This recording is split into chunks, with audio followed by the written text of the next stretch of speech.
Hello, my name is Carol Savona. I'm board president for Future City Incorporated. On behalf of all of our residents, businesses, and workers who live in the Arthur Kill Blueway communities of Jersey City, Bayonne, Newark, Elizabeth, Linden, Rollway, Carteret, and Perth Amboy, we welcome you to this year's City of Water. Today we'll be speaking with you about environmental orientation to our Blueway. We thank the leadership of the Waterfront Alliance and the New York, New Jersey Harbor Estuary Program for having this important annual event. This event allows us to learn and appreciate each other's environment while we support and advocate regionally for a resilient estuary. I will now introduce the Mayor of the City of Elizabeth, J. Christian Blueway. Hello, it's Mayor Chris Blueway. I'm the mayor in the City of Elizabeth, which is our fourth largest city in our state, situated around the center of the Arthur Kill, across from Staten Island in New York City, and I'd like to welcome all of you to this year's 14th annual Waterfront Alliance, the City of Water. As we begin, on behalf of the residents and businesses in our community, I would like to thank the Waterfront Alliance for hosting this important event every year. In Elizabeth, we have participated in these events since the beginning through Future City and look forward to many more in the future. On behalf of our city, I first want to thank Courtney Worrell, the CEO of the Waterfront Alliance, for her regional and federal leadership in resilience and coastal policies, because those policies greatly affect our city. As in past years, our city continues to work with the Elizabeth River Arthur Kill Watershed Association and Future City Incorporated to prepare a remote orientation of some environmental factors that exist in our Arthur Kill ecosystem. Just recently, we had the largest container vessel in the Arthur Kill, the Marco Polo, which is now the largest container ship to ever call the East Coast. This impressive vessel is 1,300 feet long and can hold over 16,000 TEU containers. Being able to handle these vessels of this magnitude was made possible by collaborating with the City of Elizabeth on an expansion project which eventually raised the Bayonne Bridge and dredged our waterways. Yet the quality of our water is directly linked to the quality of our lives. So we need to all support clean water initiatives and similar measures that improve our water systems. We can each have a hand in ensuring clean and safe water for families and communities, as well as for recreation. So I invite all of you, come to our Blueway communities, enjoy a picnic at our waterfront, a nice walk along the boardwalk, a bicycle ride, whether it is on your own time or with your family. Come and relax. Enjoy the public space here in the City of Elizabeth. Remember the safe distancing protocols that keep in place. Our challenge is to maintain clean water and a commercial viability in the largest port in the East Coast. All of us working together, we can achieve these goals. Thank you, and we welcome you to the City of Elizabeth. Our purpose in presenting to you all is to raise awareness of the significant issues that our waterways and infrastructures are facing. This issue is not only pertinent to Elizabeth, but to all the communities that share the Arthur Kill Blueway. We are linked with one another in so many ways. Now cannot be a time for difference or division, but a time for unification and action. Climate change will only stop with the collective action taken by individuals like you and me. The Arthur Kill Blueway is a federal marine highway which includes the Newark Bay Complex, the Kill Bancool, and the Arthur Kill.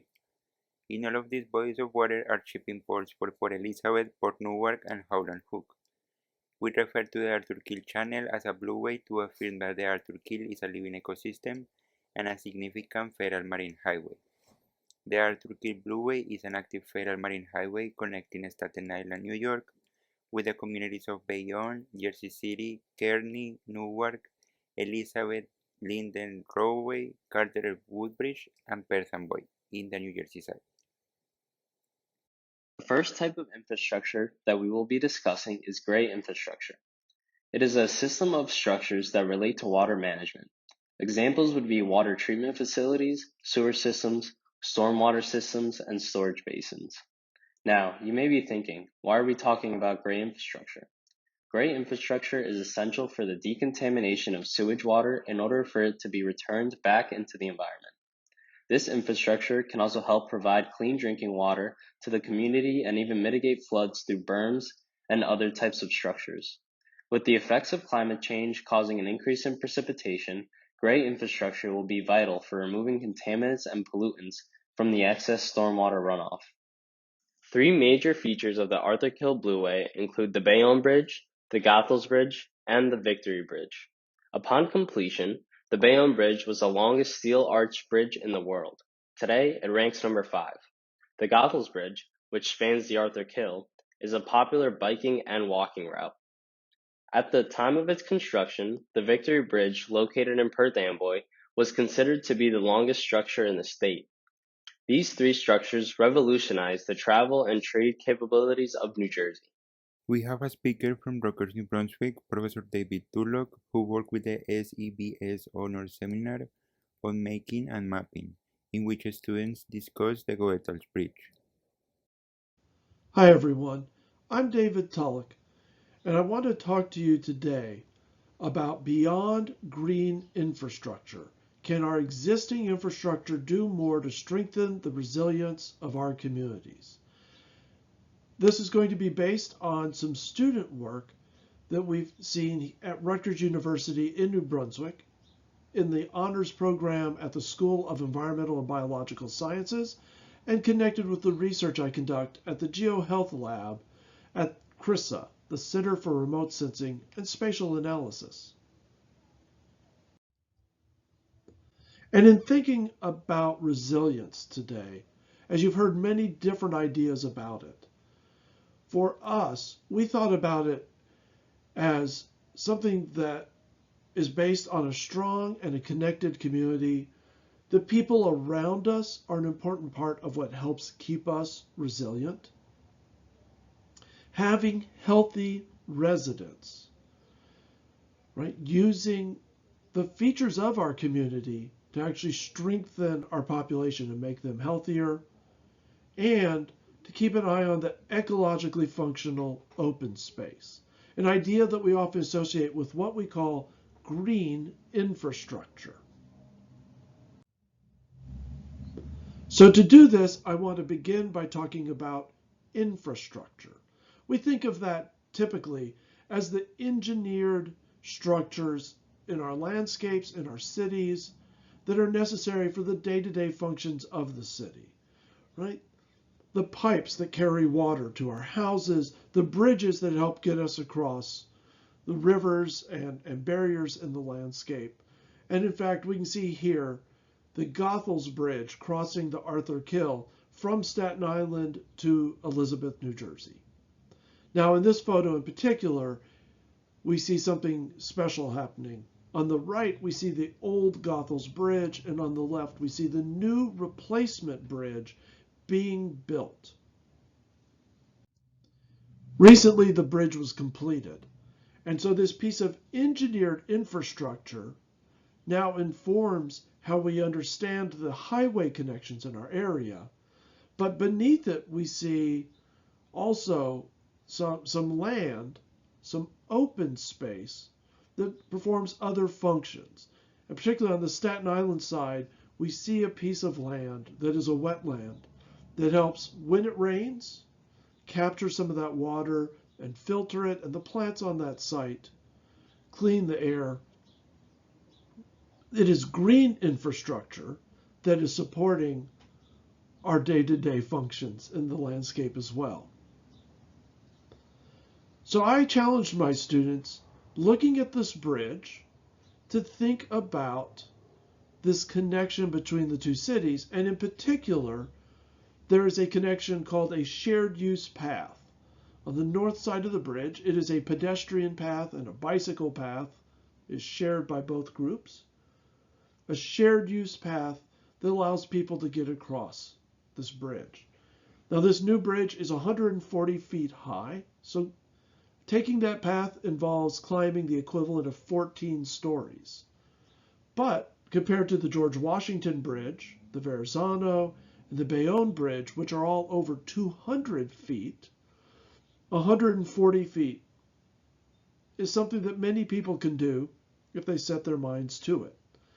And the kind of exercise we associate with walking across a bridge like this can improve our human health, help us fight obesity and diabetes, heart disease, and fight against high blood pressure.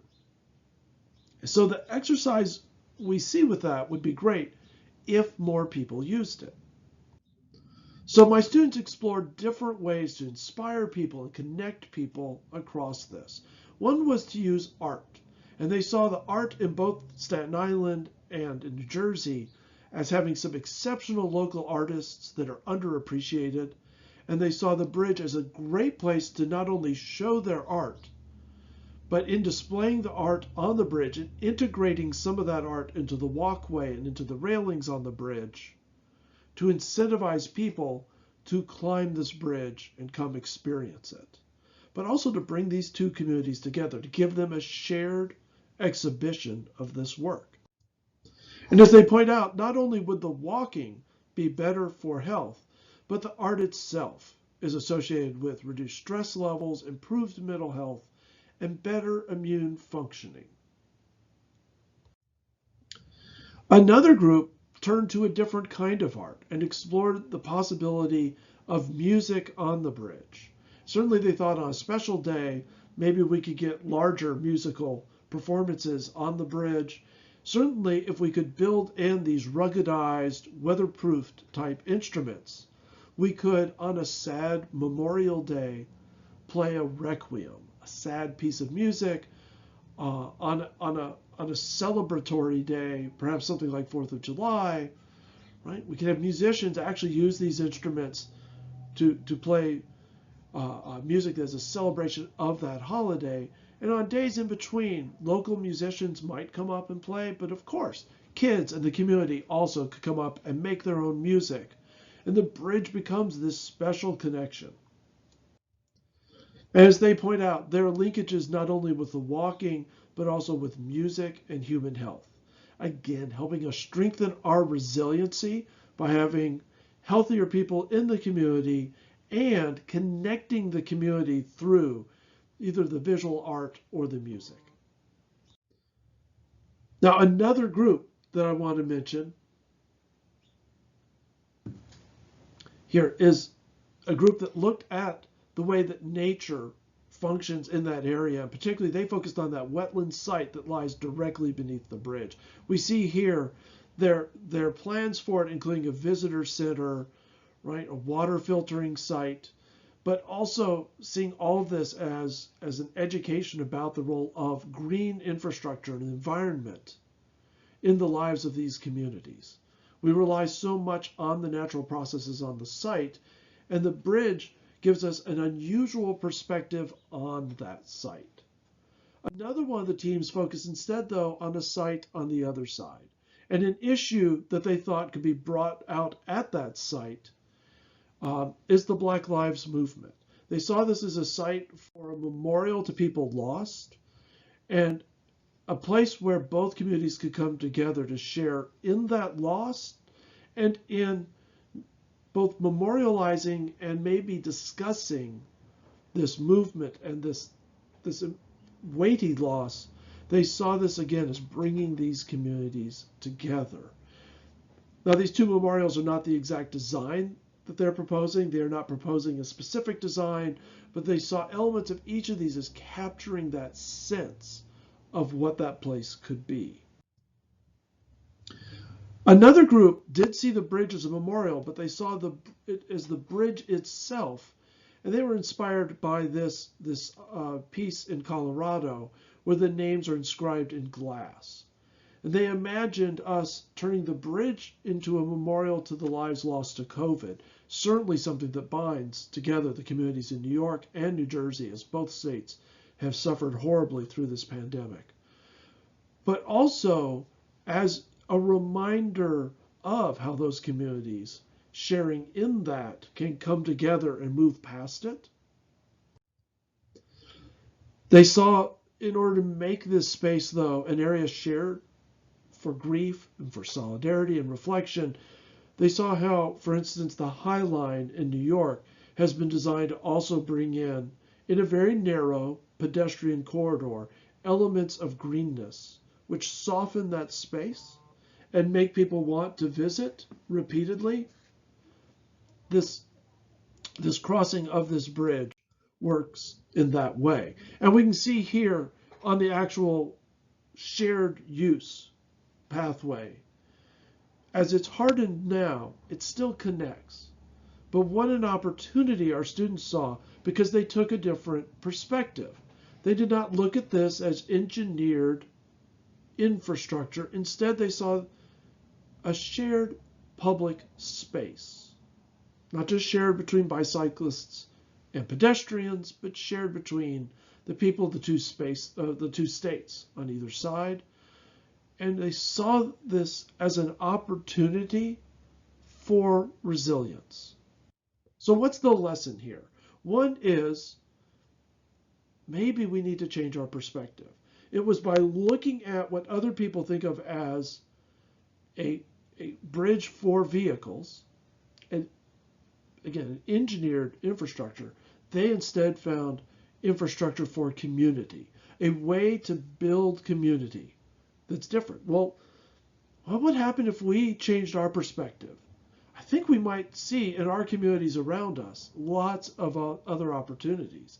And more specifically, we might suddenly discover other elements that could be doing more for resilience, more for building a sense of community, more for improving the health of the residents of our communities, and more to bring us together and protect us in these moments, both through the one example we've used here, the ecological functions of these sites, but also perhaps through the social functions that can be performed. Now, I really want to thank the students that have done this. Almost everything in this presentation has been student work. And as I said, these have been students in the honors program at the School of Environmental and Biological Sciences and students in the Honors College at Rutgers in New Brunswick. And these students did this as a quick exploration, but an exploration that I felt was really worth sharing because it really highlights these opportunities all around us for resilience. If you want to learn more about some of the projects we undertake, please feel free to visit the website for the GeoHealth Lab or the website for the SEBS Honors Program. And you're welcome to follow me on Twitter. Thank you, Dr. Tulloch and the SEBS Honor Seminar on Making and Mapping for being a part of this event. Moving on to our next infrastructure, green infrastructure. Now, what is green infrastructure exactly? It is planned networks of natural and semi-natural areas that use a variety of vegetation, soils, and other elements to design a healthier urban environment. Examples include green roofs, rain gardens, permeable pavement, trees, etc. Why is green infrastructure important? These green spaces provide countless public services, such as the improvement of air quality and human mental health, the capture of stormwater runoff, and the facilitation of wildlife movement. An urban heat island occurs when a city experiences much warmer temperatures than nearby rural areas. This effect occurs for two reasons. One, urban cities tend to have a lot of surfaces that do not absorb and hold heat. And two, high demand for energy consumption produces tons of waste and heat. An increased demand for energy during the summer months, for instance, causes an increase in pollution and greenhouse gas emissions. Plants have the ability to absorb carbon from the atmosphere through photosynthesis. This ability, coupled with the implementation of green infrastructure, is fundamental in tackling our carbon emission problem.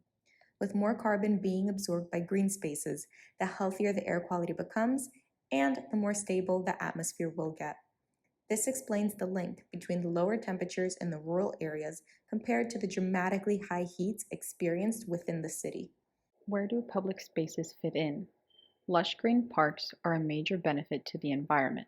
A tree with a diameter larger than 30 inches removes 70% more air pollution than a small healthy tree. Shade provided by urban trees also reduces energy demand, indirectly contributing to improved air quality. Urban parks act as the lungs of a city. Green-blue infrastructure also helps address air pollution by reducing the formation of photochemical ozone. The Arthur Kill Blueway offers community members easy access to public spaces where they can enjoy their beauty and perks. Elizabeth has dozens of public spaces, from Veterans Memorial Park to Johns Cove, Marciante Park, and the famous Elizabeth Waterfront. Each of these public spaces provides residents with the opportunity to exercise and enjoy amenities such as park benches, playgrounds, and a safe, sustainable environment. Another important part of ensuring a healthy environment is air quality testing.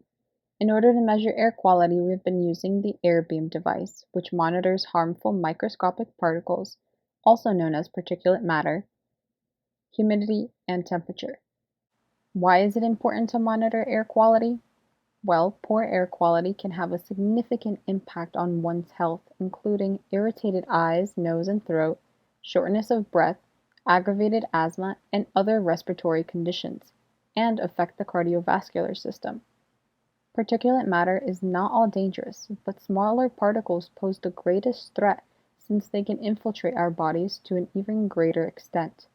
Recent studies show that the smallest type of particulate matter can enhance cardiovascular toxicity and has a greater potential for oxidative stress. Another form of measuring and documenting air quality is through Purple Air. Purple Air is a low-cost air quality network that provides measurements of airborne particulate matter, or PM, on a public global map. The air readers are affordable and easy to install. What's so cool about this platform is that you can connect with real-time data from all over the world and can participate in the mapping of unhealthy PM levels. Elizabeth's air quality usually fluctuates between the green and yellow ranges. Some days are better than others. Since local air can sometimes be affected by regional air, it is possible that one of the higher readings of Elizabeth's air quality could be getting affected from orange areas like New York City, for example. The normal levels of PM2.5 are from 0 to 12. For PM10, the normal average is 54. In the table of air quality data, it is seen that the values of PM concentrations for both are relatively lower than the suggested values. Peaks were observed which could come from numerous particulate matter sources, like vessels that come and go through the Arthur Kill Blueway. Now, what exactly is blue infrastructure? It is infrastructure that pertains to water elements in urban environments like canals, ponds, rivers, etc. Blue infrastructure improves air quality and can even help lower temperatures. They can also be very beneficial to the community by improving mental health.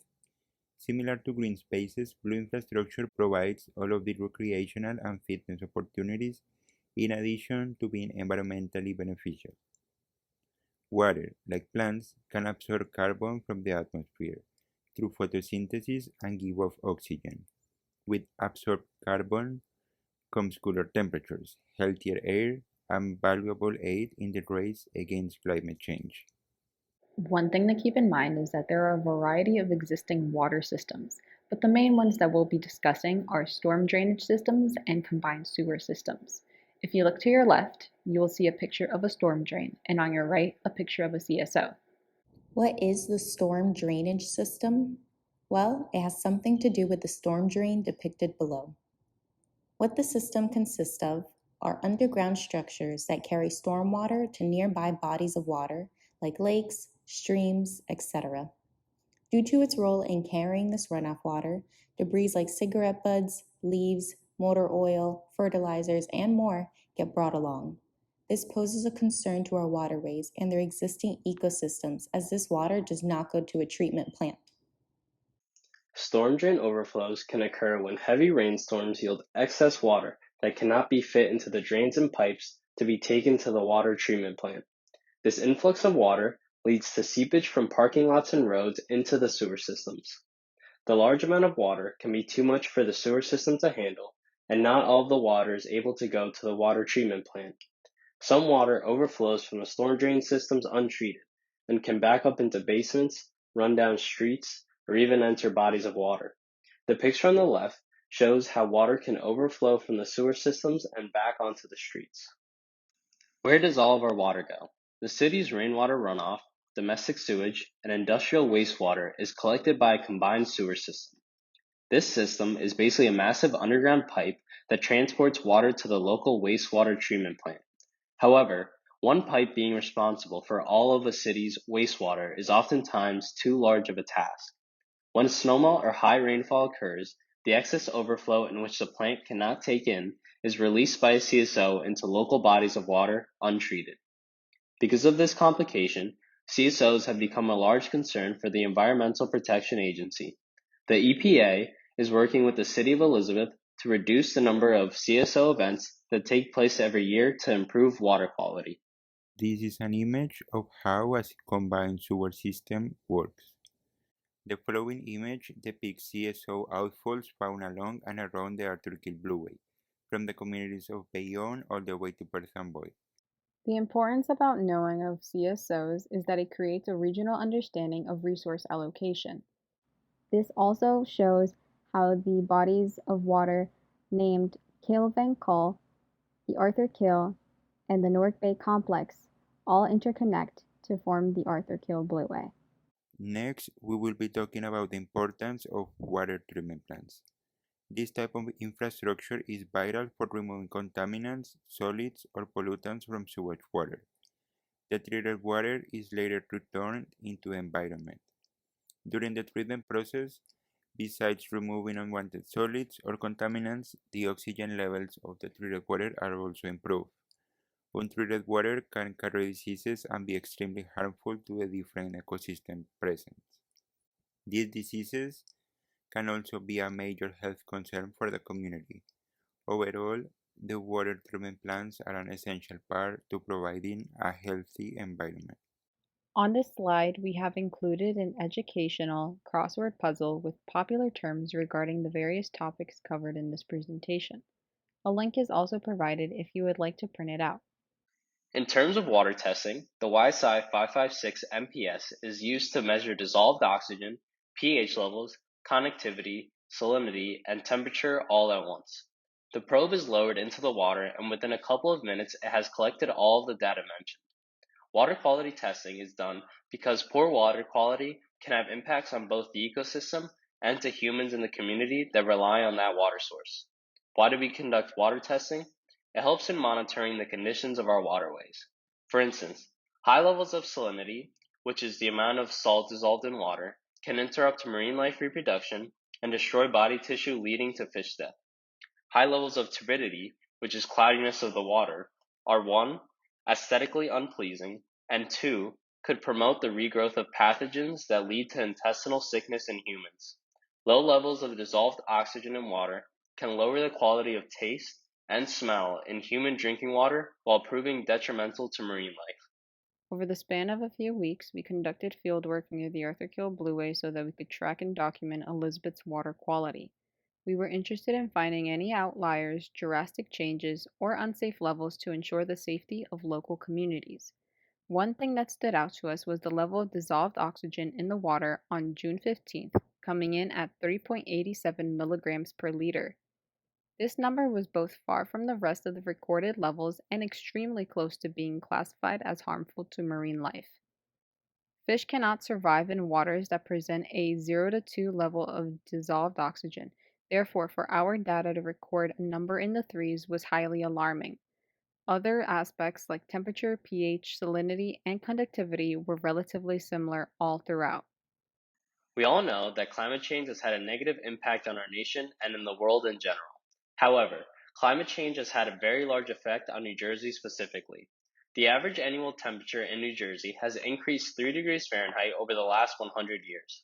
The sea level in New Jersey has risen 12 inches since 1950 and is expected to keep rising 1 inch every 5 years. These changes in climate can cause an increase in coastal and inland flooding, which would have an adverse effect on the coastal and inland ecosystems. In turn, it will disrupt fishing and farming, which are both essential in New Jersey. In terms of water quality, rising sea levels exacerbates saltwater migration into aquifers that serve as a source of drinking water. The air quality is also being affected. As the increased temperatures and pollution escalate, New Jersey residents inhale higher levels of unsafe ozone that is also known as smog. What is the Marine Life Advisory? Marine Life Advisory serves as an outlet to distribute information about the existence of the Arthur Kill Blueway as well as the marine life catching activities that take place there, fishing, crabbing, eeling, shellfishing, and worm digging, and the harms that come with these activities other than for sport or recreation. What is the purpose of the Catch and Release program? Catch and Release is a continuing education and information program that serves to inform residents on marine life catching activities in our Arthur Kill Blueway and the importance of returning those catches to the water and not consuming them. The information is gathered through site visits, which is then shared in the form of presentations, posters and brochures, and social media posts for residents and policymakers. These issues are not only localized, they exist throughout our regional waterways. Where there are concerns about the water, people need to catch and release. Some of us may be asking ourselves, where do we go from here? Introducing blue-green infrastructure into your own home is one of the most effective ways to ensure a sustainable future. For example, installing rain barrels or permeable pavement, building a rain garden, or simply planting a few trees can improve the quality of your local water, air, and flooding issues. Writing a letter to your local representative, sharing your concerns or desires about your local waterways, air quality, or public spaces can truly go a long way. For example, you could advocate for the hashtag Separate the Sewer movement. Separate the Sewer is a massive sustainability movement founded on the idea that urban cities need more than one pipe to handle their wastewater. Here, there would be one pipe solely responsible for collecting sewage and another pipe solely responsible for collecting rainfall water. The sewage pipe transports that water directly to the local wastewater treatment plant to be cleaned, while the rainfall pipe disperses to local bodies of water. This suggestion would not only alleviate the issues of city flooding and wastewater pollution, but will allocate the beneficial resource of rainwater to local ecosystems. It is up to us. We would like to give a special thanks to the Waterfront Alliance and the NYNJ Harbor and Estuary Program for giving us the opportunity to present our work today at this informative event of awareness. We want to thank all of the Blueway residents and businesses, the workers at the port, and those who live on the ships. We would also like to thank the Sewage-Free Streets and Rivers for the continued collaboration and efforts to bring awareness.